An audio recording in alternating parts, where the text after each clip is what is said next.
Hello cricketers, మన Nikhil's cricket trophy season 1 tournament లో prize distribution చూపిస్తా పదండి. ట్రోఫీలు ఇవ్వడానికి మన టోర్నమెంట్ స్పాన్సర్ మనీష్ గౌడ్ గారు వచ్చారు. మనం ప్రతి మ్యాచ్ కి man of the match award తో పాటు best batsmen, best bowler medals కూడా ఇచ్చాం. అదేంటి వీడియోలో అన్ని ట్రోఫీలు మనోడే తీసుకుంటున్నాడు అనుకోవద్దు. మన టోర్నమెంట్ లో 2 మ్యాన్ ఆఫ్ ది మ్యాచ్లు, బెస్ట్ బౌలర్, MVP ఇతనే రాంబాబు. తన పర్ఫార్మెన్స్ తో తన టీం ని మన టోర్నమెంట్ ఛాంపియన్స్ చేశాడు. ఇంకా బెస్ట్ బ్యాట్స్మెన్ గా యంగ్స్టర్ వెంకట్ సాయి గెలుచుకున్నాడు. మోస్ట్ సిక్సెస్ గా శ్రీనాథ్, మెడల్ తో పాటు మనీ కూడా గెలుచుకున్నాడు. అలాగే టోర్నమెంట్ లో మోస్ట్ ఫోర్స్ కూడా వెంకట్ సాయే. ఇంకా టోర్నమెంట్ లో మోస్ట్ క్యాచెస్ పట్టింది సమీర్. అలాగే అన్ని ట్రోఫీలు ఇచ్చేసిన తర్వాత రన్నర్స్ గా నిలిచిన టీం అందరికి మెడల్స్ వేశారు మనీష్ గౌడ్ గారు. ఆ తర్వాత రన్నర్స్ టీం కెప్టెన్ కి ట్రోఫీ అందించారు. రన్నర్స్ గా నిలిచిన షాదీఖానా జీపీసీ బాయ్స్ టీం అందరూ చాలా బాగా ఆడారు. తర్వాత టోర్నమెంట్ లో విన్నర్స్ కి మెడల్స్ వేశారు మనీష్ గౌడ్ గారు. ఆ తర్వాత మన Nikhil's cricket trophy season 1 tournament లో ఛాంపియన్స్ గా నిలిచిన గ్రేట్ వారియర్స్ 11 కి కంగ్రాచులేషన్స్. ఈ టీమ్ లో ఉన్న 12 మందిలో 10 మంది పోలీస్ జాబ్ చేస్తున్నవారు. నిజంగా వాళ్ళ డ్యూటీ అయిన వెంటనే ఎర్రటి ఎండలో గ్రౌండ్ కు వచ్చి మ్యాచ్ ఆడి ట్రోఫీ గెలిచారంటే మామూలు విషయం అయితే కాదు.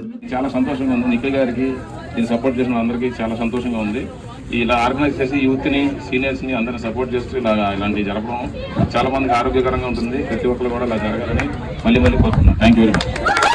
ఆ తర్వాత మన టోర్నమెంట్ స్టార్టింగ్ నుండి ఎండింగ్ వరకు మనతో ఉన్న నవీన్ కి, టీచర్ నాగరాజానికి చాలా థ్యాంక్స్. మన సైడ్ నుంచి చిన్న ట్రోఫీ అందించాం మనీష్ గౌడ్ గారికి. అలాగే ఈ సీజన్ 1 టోర్నమెంట్ ఆర్గనైజ్ చేయడానికి సపోర్ట్ చేసిన వాళ్ళందరికీ thanks. Nikhil's cricket trophy season 2 tournament త్వరలోనే మీ ముందుకు రాబోతుంది. ఈసారి ఇంకా బాగా చేస్తాను, మీ అందరికి ఎంటర్టైన్మెంట్ ఇస్తాను. సపోర్ట్ చేయండి చాలు. సబ్స్క్రైబ్, ఫాలో కొట్టి